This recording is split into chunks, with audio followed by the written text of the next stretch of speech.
What's up, everybody? This is the Hedge Mage, and welcome back to another Pauper video where I am showcasing to you one of my favorite decks to play in paper.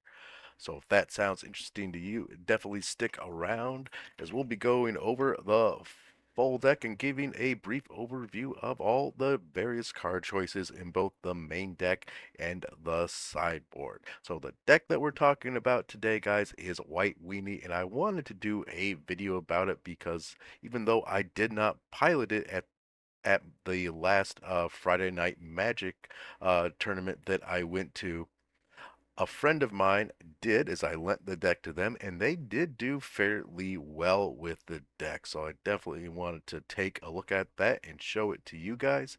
But before we get any further, if you guys would like to support the channel, if you could hit that like button and hit that subscribe button, I would greatly appreciate the support. And with that out of the way, let's take a look at what I've been running for White Weenie. So in our main deck, I got 4 copies of Lunark Veteran, which is just an amazing card. It gains you life when creatures enter the battlefield. You can cast it for a 1/1 flyer from the graveyard, which will also gain you life when creatures leave the battlefield, which works very well with things like Core Skyfisher or just going against your opponent's removal. So it's a very, very good card. It's basically 2 creatures in one. So that is a very, very good for the deck. And this is a new card that I have been running since it's been downshifted. I did make a video about this card when it during the time it was downshifted from Ravnica Remastered, which is a Boros Elite, which a lot of the times this is a 1 mana 3/3, so you can put a lot of pressure on your opponents with this card. Then we got 4 copies of Rafine's Informant. Now, this card does a lot for the deck. It provides card draw. You can then use it to put like a Battle Screech or Prismatic Strands or even a Lunark Veteran in the graveyard, making this card a 3/2. And 3/2 beats from an Informant are definitely not something you should second guess because this card can do a lot of work for you. All right, and then we're running also 4 cards of Militia Bugler, another really great card to maintain card advantage over the game and making sure you're always filling up your hand with more creatures. It's also a 2/3 Vigilance, which is also can be very, very strong, a very good attacker. And then we got 4 copies of Eagles of the North. Now, this card is something I don't see a lot of people running 4 of. I've really been loving running 4 of, as then if you do flood out and you draw into one or you still have one in your hand, it is also another way to give a global buff to all of your creatures. They also gain first strike, which is a really, really good, especially when your opponent has also a very large board state and a lot of blockers. It makes it so that you hopefully don't end up trading your board, but they will be forced to block because you will be pushing a lot of damage through with this card. Also helps you find any card that is typed as a plains. And then we got 4 copies of Squadron Hawk. This makes sure you are filling up your hand with more creatures.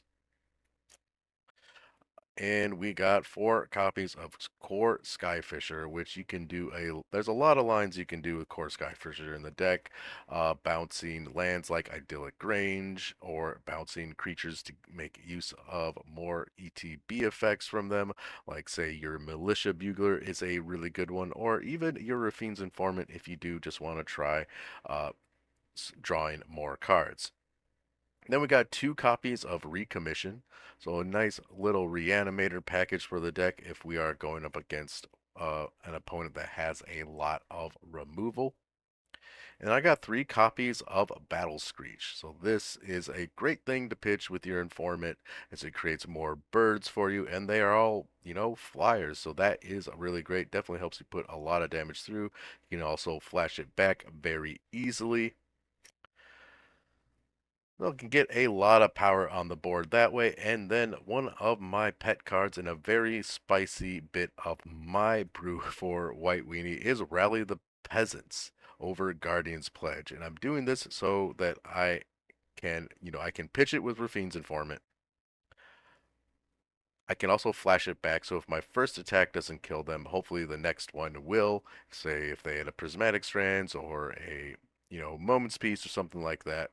Um, I can maybe find a way to do it again, and hopefully they don't have another way to prevent damage. And it's also that's one thing you can do is why I am running Eagles of the North is I can fetch a dual land that produces red mana, and so we can make use of that flashback cost. And then we're also running 3 copies of Prismatic Strand, which is just an incredibly powerful card in the format. Great thing to pitch with your informant and allows you to prevent damage. And then I got 1 copy of Mana Tithe in the deck. One, definitely a pet card of mine. It's something that I like to play against people because most people, when you're playing mono white or you're playing any deck with white, they're not necessarily expecting a Mana Tithe to come out. So when they tap out thinking they're safe to play like they're Avenging Hunter or something, you can just Mana Tithe them. So always really fun when that happens. And we got 4 copies of Journey to Nowhere, which is pretty much our only piece of removal in the main deck outside of, just having creatures with a higher power and them being forced to block. And then we're on a 16 land build here. So I got 1 copy of Secluded Step, as I pretty much always run cycling lands in most of my builds. There are a few that I play that do not, but I really don't like flooding, and so the cycling lands really do help when you are flooding out and allows you to draw another card that's hopefully just not another land. And then we got 1 copy of Idyllic Grange. I have been thinking of going up to 2 lately, um, but right now I just have 1, which is something that we can bounce with our core Skyfisher and get more +1/+1 counters onto our creatures. And then 1 copy of Kabira Crossroads, which is really great against the red decks as it lets us gain life. Again, we can bounce this with our core Skyfisher. And then I got 1 copy of Sacred Peaks. So this is our red source. We can fetch this with our Eagles of the North if we need to flashback Rally the Peasants. And the rest are just basic planes. So that's the main deck. Right, and then in the sideboard, what I've been running is I've been running 4 copies of Revoke Existence. So we're bringing this in against Affinity or against Bogles. Has a lot of versatility. Another option you could do is you can run Dust to Dust. That is a very powerful spell. I chose to run Revoke Existence just to have some more versatility in my sideboard. I'm also running 2 copies of Celestial Flare, as there are a couple players where at my LGS that play a lot of Bogles. There's also we see a lot of all the glitters piles as well. Often they're only swinging with 1 attacker. Um, so Celestial Flare is very good against them. There's 2 mana to basically make them sacrifice their big creature. And then I got 2 copies of Remosian Rally. This card has a lot of versatility. I have seen some white weenie lists lately that are running 4 copies of this in the main deck. I'm just running 2 in the sideboard as I primarily use it as a way to stop any damage-based sweepers or any other types of sweepers. Is it pretty much just especially the 1 damage sweepers, as we do have a lot of 1 toughness things.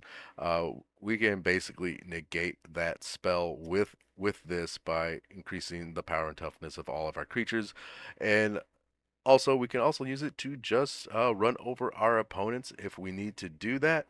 So it has a lot of versatility. It's a really great card. It's also basically a free spell as long as we have a creature, an untapped creature to tap. We can play this card for no mana, so it's very powerful. Right, and then we got 4 copies of Arashin Cleric, and there is another, I think, white creature out there that I believe it enters the battlefield and gains 4 life. This one only gains you 3 life, but the reason that I'm playing this card over that is that it is a 1/3, and having 3 toughness does a lot in this format. We are running 2 recommissions, So there is an argument to be running the other one. I'm kind of spacing on the name, as I don't really see it very often, but I really like the Irration Cleric just for the 1/3 body. It is a very relevant in the format. Obviously, it still dies to a bolt, but so does a lot of things. So, and then in the rest of the sideboard is just 3 copies of Tormod's Crypts. We'll probably eventually upgrade these to Relics of Progenitus. Since this deck can be very grindy, generally I like to run Tormod's Crypts in decks that care about having their graveyard. And so Relics of Progenitus does a lot of damage to your own plan if you have cards that you care about in your graveyard.